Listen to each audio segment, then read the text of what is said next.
Well, a day after the election, you'd be pretty hard-pressed to go anywhere locally and not hear people talking about the results of this election. We caught up with a couple of local strategists who shared their thoughts about what they think happened, and also others who shared their hopes for the future. Thank you very much. Wow. There's a lot of soul searching that's happening in the Democratic Party, and to figure out all right, what do we do, in 4 years from now to make sure we don't repeat those mistakes. Democratic strategist Roger Salazar says Democrats are devastated over Vice President Kamala Harris losing the election to Donald Trump last night. We really need to do a better job of communicating with working class voters about issues that they care about, bread and butter issues like the economy, like jobs, those types of health care. What we saw yesterday was just a movement among almost every sector of the working class voters, towards Trump. He didn't win all of them,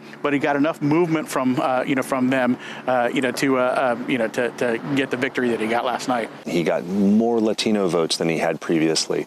We're going to see that he received more African American votes. He received a bigger chunk of female votes, women votes, than they had projected. Republican strategist Tim Rosales says President-elect Trump, along with his soon-to-be VP J.D. Vance, spoke more about the core issues, which resonated with voters and had everything to do with Trump winning the battleground states.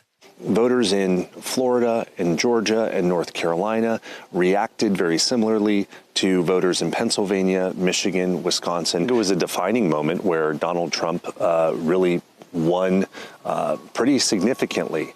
And there is no question, especially with the popular vote and both the Electoral College vote, that he was a clear preference of voters. But Claudia Mayher of Carmichael says some elements of the campaign could have been done better. That we have to be together no matter what. Let's not allow this to break us apart. We're one union, one very strong and powerful country, and everything is going to be fine, hopefully. Covering local news that matters, Rowena Shaddix, Fox 40 News.